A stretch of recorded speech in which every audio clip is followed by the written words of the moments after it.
2026 সালের বর্তমান নিয়ম ও সর্বশেষ আপডেট অনুযায়ী বাংলাদেশ থেকে ইতালি ভিসার টু জেড বিস্তারিত তথ্য নিচে তুলে ধরা হলো। ইতালি সরকার ও ঢাকার ইতালি দূতাবাসের নতুন নিয়মগুলোর কারণে প্রক্রিয়ায় বেশ কিছু বড় পরিবর্তন এসেছে। 1. বর্তমানে কি ভিসা হচ্ছে? হ্যাঁ, ভিসা হচ্ছে, তবে ক্যাটাগরি ভেদে নিয়মে বড় কড়াকড়ি ও পরিবর্তন এসেছে। ওয়ার্ক ভিসা স্পন্সর নুলা ওস্তা বর্তমানে ডিক্রেটো ফ্লাসির আওতায় নতুন নিয়ম চালু রয়েছে। জাল ডকুমেন্ট বা ভুয়া নুল্লা ওস্তা রোধ করতে ইতালি সরকার কড়াকড়ি আরোপ করেছে। এখন শুধু নুলা ওস্তা পেলেই সরাসরি ভিসা দেওয়া হয় না। ইতালি দূতাবাস আপনার আবেদন পাওয়ার পর ইতালির প্রাদেশিক ইমিগ্রেশন অফিস SUI এর মাধ্যমে আপনার নিয়োগকর্তার এমপ্লয়ার জব অফারটি আবার যাচাই করে। নিয়োগকর্তা 15 দিনের মধ্যে নিশ্চিত করলেই কেবল ভিসা ইস্যু হয়। ফ্যামিলি ফ্যামিলি ভিসা নিয়মিত চলছে। যাদের নুলাওস্তার মেয়াদ 30 দিনের কম বা সাথে মাইনর নাবালক সন্তান আছে, তাদের জন্য বিশেষ ওয়াক ইন বা অ্যাপয়েন্টমেন্ট ছাড়াই সরাসরি VFS এ জমা দেওয়ার সুযোগ দেওয়া হচ্ছে। VFS এর নোটিশ অনুযায়ী নির্দিষ্ট তারিখে। ট্যুরিস্ট ও বিজনেস ভিসা সেঙ্গেন সি সচল আছে, তবে ট্যুরিস্ট ভিসার জন্য প্রতিদিনে সাধারণ স্লট সীমিত, সর্বোচ্চ 10টি। স্টুডেন্ট ভিসা সচল আছে এবং 2026-2027 শিক্ষাবর্ষের জন্য ইতালিয়ান সরকারি স্কলারশিপ ও স্টাডি ভিসার আবেদন প্রক্রিয়া চলছে। 2.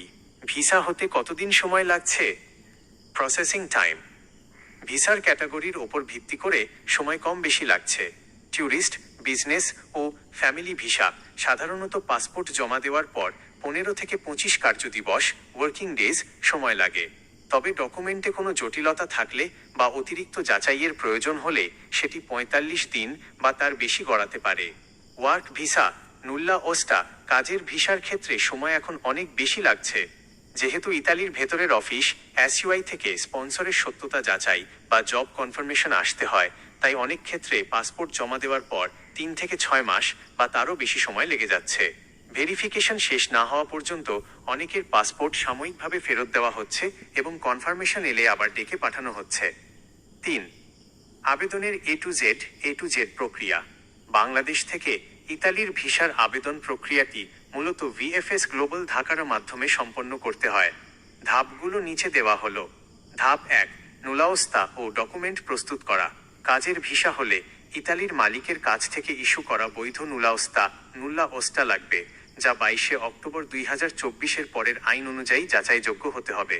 ট্যুরিস্ট বিজনেস ভিসা হলে 6 মাসের ব্যাংক স্টেটমেন্ট ও সলভেন্সি সার্টিফিকেট, কোনো হঠাৎ বড় ডিপোজিট ছাড়া, ইনভাইটেশন লেটার বা হোটেল বুকিং, বিমানের টিকিট বুকিং কপি এবং মিনিমাম 30,000 ইউরো কাভারেজের ট্রাভেল ইন্স্যুরেন্স।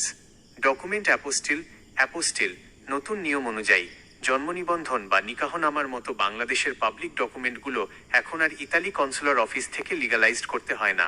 এগুলো পররাষ্ট্র মন্ত্রণালয়ের মাইগভ ওয়েব পোর্টালের মাধ্যমে অ্যাপোস্টিল করিয়ে নিতে হয়।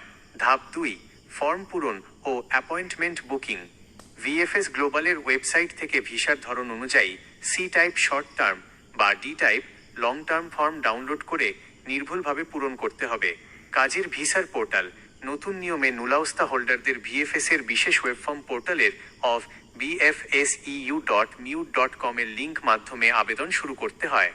এখানে সফলভাবে রেজিস্ট্রেশন করলে নুলাওস্তার মেয়াদ শেষ হওয়া সাময়িকভাবে স্থগিত থাকে। ট্যুরিস্ট বা ফ্যামিলি ভিসার জন্য VFS সাইট থেকে নির্দিষ্ট দিনে স্লট খোলার পর অ্যাপয়েন্টমেন্ট বুক করতে হয়।